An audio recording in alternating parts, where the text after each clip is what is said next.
राजनीतिक जानकार मानते हैं कि मध्य प्रदेश का चुनाव कांटे का टक्कर है, लेकिन क्या वास्तविकता यही है? ग्वालियर के क्षेत्र में केंद्रीय मंत्री नरेंद्र सिंह तोमर काफी मेहनत कर रहे हैं। क्या उनकी मेहनत वाकई में सफल होगी?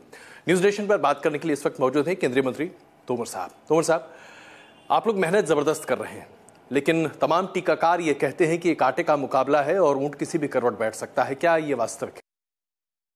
देखिए, चुनाव कोई भी हो वो हमेशा चुनौती ही होता है, और पहले के जो चुनाव हुए हैं उनको भी हमने चुनौती के रूप में स्वीकार किया और उनमें विजय प्राप्त की।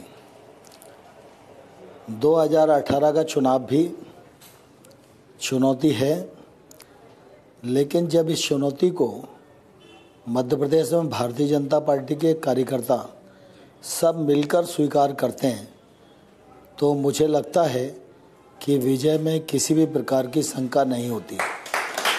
जहाँ तक टीकाकारों का सवाल है तो स्वाभाविक रूप से हर व्यक्ति परिस्थिति का अपने अपने हिसाब से विश्लेषण करता है और उन्हें विश्लेषण करते भी रहना चाहिए, क्योंकि टीकाकारों का जो विश्लेषण है वह पॉलिटिशियंस का भी मार्ग प्रशस्त करता है और उनसे हम लोगों को बहुत सारी चीज़ें सीखने को भी मिलती हैं। कई बार उनकी टीकाएं हमारे अनुकूल होती हैं। कांग्रेस पार्टी का ये कहना है कि दरअसल प्रधानमंत्री नरेंद्र मोदी बहुत आश्वस्त नहीं है मध्य प्रदेश को लेकर, इसलिए बहुत ज़्यादा यहाँ पर रैलियाँ नहीं हो रही, ना ही बहुत ज़्यादा उनका संबोधन हो रहा है। अगर गुजरात के मुकाबले देखें तो मध्य प्रदेश में उनकी रैलियाँ 1/3 हैं। क्या ये वास्तविकता है? देखिए, मध्य प्रदेश में भारतीय जनता पार्टी कार्यकर्ताओं का एक बड़ा समूह है और नरेंद्र मोदी जी मध्य प्रदेश में भारतीय जनता पार्टी के प्रभारी महामंत्री भी पार्टी की ओर से रहे हैं। इसलिए मध्य प्रदेश की ग्राउंड रियलिटी से, मध्य प्रदेश के कार्यकर्ताओं की ताकत से वो भली प्रकार से परिचित हैं और उनकी आश्वस्ति का एक कारण यह भी है। दूसरा, हम लोगों ने प्रधानमंत्री जी को आग्रह किया था कि 10 स्थानों पर उनका कार्यक्रम होना चाहिए और उन्होंने कहा था कि 10 से कुछ कम करो, लेकिन बाद में उन्होंने 10 स्थानों पर कार्यक्रम की स्वीकृति दे दी। भारतीय जनता पार्टी के मध्य प्रदेश के पॉलिटिकल ग्रुप ने जो उचित समझा, सारे अध्ययन के बाद उन सारे स्थानों पर प्रधानमंत्री जी ने अपनी स्वीकृति दी है और उनका कार्यक्रम भली प्रकार से संपन्न हो रहा है। उनकी सभाओं को बहुत रिस्पांस मिला है, ऐतिहासिक सभाएं हुई हैं और उनकी सब सभाएं और उनका आह्वान मध्य प्रदेश में भारतीय जनता पार्टी की जीत को सुनिश्चित करने वाला है। कांग्रेस के एक वरिष्ठ नेता ने एक बड़ी अलग तरह की टिप्पणी की।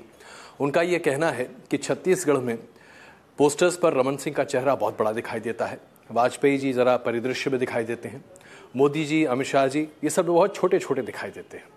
अगर आप मध्य प्रदेश में आ जाएं तो शिवराज जी दिखाई देते हैं, मोदी जी दिखाई देते हैं और कोई नहीं दिखाई देता। ऐसा लग रहा है जैसे कि सिर्फ मुख्यमंत्री का चेहरा आगे किया जाए, जीत मिली तो हमारी, हार गए तो मुख्यमंत्री। भारतीय जनता पार्टी कार्यकर्ता प्रधान राजनीतिक दल है।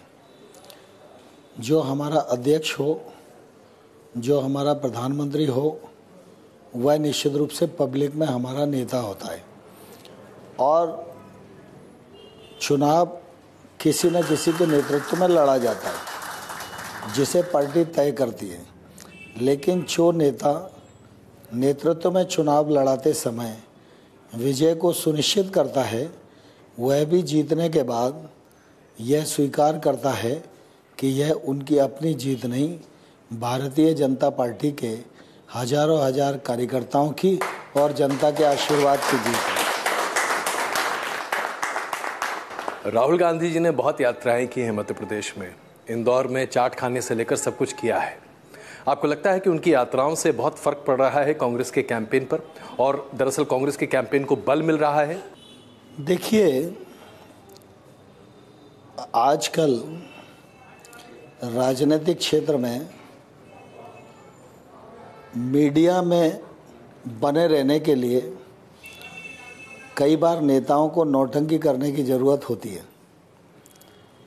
जिनके भीतर नैतिक बल होता है उनको नौटंकी करने की ज़रूरत नहीं होती। जो अंदर से विचार से खाली होते हैं, जो नैतिकता से शून्य होते हैं, उनको इस प्रकार के कार्यक्रम करने की आवश्यकता रहती है।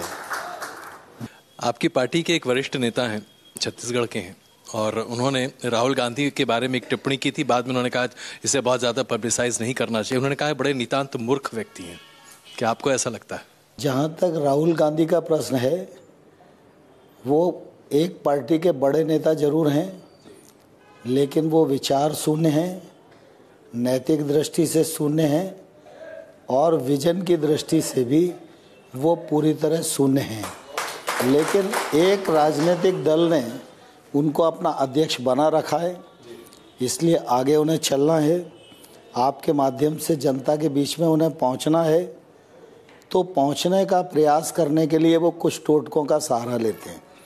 नरेंद्र सिंह तोमर ग्वालियर में रहते हैं और मैं इस ग्वालियर में साइकिल पर भी चलाऊं, मोटरसाइकिल पर भी चलाऊं, पैदल भी चलाऊं, आज कार से भी चलता हूं। तो मैं साइकिल से चलूं, ये कोई आश्चर्यजनक बात नहीं। मेरा परिवेश साइकिल का ही रहा है। मैं किसी भी चौराहे पर गोलगप्पे पीता रहता हूं, तो किसी को कोई आश्चर्य नहीं होता।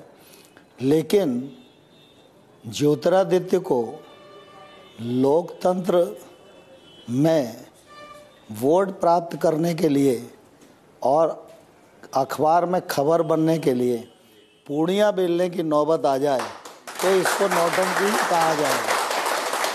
आपने कमलनाथ जी का जिक्र किया, तो एक वीडियो आजकल बड़ा वायरल है। दरअसल दो वीडियो उनका बहुत वायरल है, लेकिन एक जो कल वायरल हुआ उसमें वो मुस्लिम वोट बैंक की बात करते दिख रहे हैं और तमाम तरह की बातें हैं। उससे वो इनकार भी नहीं कर सकते। हालांकि उनका कहना है कि वो छोटा सा एक क्लिप दिखाया गया है, पूरे संदर्भ में देखा जाए तो उसका मतलब कुछ अलग निकलता है। आपको लगता है कि कांग्रेस अल्पसंख्यक की पार्टी आज भी है? आपको लगता है कि कांग्रेस अल्पसंख्यक वोट बैंक की राजनीति आज भी कर रही है? देखिए, कांग्रेस अध्यक्ष कमलनाथ जी का जो वीडियो है उसे देखकर मैं तो आश्चर्यचकित नहीं हूं, क्योंकि वो कांग्रेस का असली चरित्र है। एक और बड़ा आरोप लगाया जाता है मुख्यमंत्री शिवराज सिंह चौहान की पत्नी पर, और व्यक्तिगत तौर पर कहा जाता है कि वो ट्रांसफर पोस्टिंग करवाती हैं, तमाम तरह के घोटाले में उनका हाथ होता है, अपने भाई के साथ मिलकर सारा काम करती थीं, और उनके भाई ने अब कांग्रेस से हाथ मिला लिया है, और ये सब कुछ उनके घर से होता था। क्या वास्तविकता में मुख्यमंत्री के घर पर भ्रष्टाचार का केंद्र रहा है? मैं समझता हूँ ऐसा आरोप वो लोग लगाते हैं जो कमज़ोर होते हैं। कमज़ोर लोग कमज़ोर जगह हाथ रखने का प्रयास करते हैं। इस प्रकार के सभी आरोप मिथ्या हैं, इनमें कोई सत्यता नहीं है। कांग्रेस के लोग सिर्फ लोगों को गुमराह करने का काम करते हैं। उनके पास न पहले कोई प्रमाण था, न आज कोई प्रमाण है, सिर्फ छवि खराब करने के लिए आरोप लगाने का काम करते हैं। एक बड़ा सवाल जिसके बारे में अगर आप कुछ स्पष्टता दें, क्योंकि आप कैबिनेट में मंत्री भी हैं, ये विशेष परिस्थितियां क्या हैं जिसके बारे में भारतीय जनता पार्टी के सभी वरिष्ठ नेता कहते हैं? आखिरकार ऐसा क्या होगा जब सरकार को फैसला लेना पड़ेगा राम मंदिर के मुद्दे पर? क्योंकि अध्यादेश की मांग हो रही है, संसद में बिल लाने की मांग हो रही है, प्राइवेट मेंबर बिल की पैरोकारी राकेश सिन्हा पहले ही कर चुके हैं, जो कि इस बार संभव होता दिख नहीं रहा है। विशेष परिस्थितियां और क्या होंगी जब देश में इतनी मांग हो रही है? देखिए, राम मंदिर के विषय को लेकर कानून आए अथवा अध्यादेश आए, यह शीर्ष नेताओं के स्तर का विषय है। मैं अभी लगभग 2 महीने से दिल्ली के संपर्क में नहीं हूँ।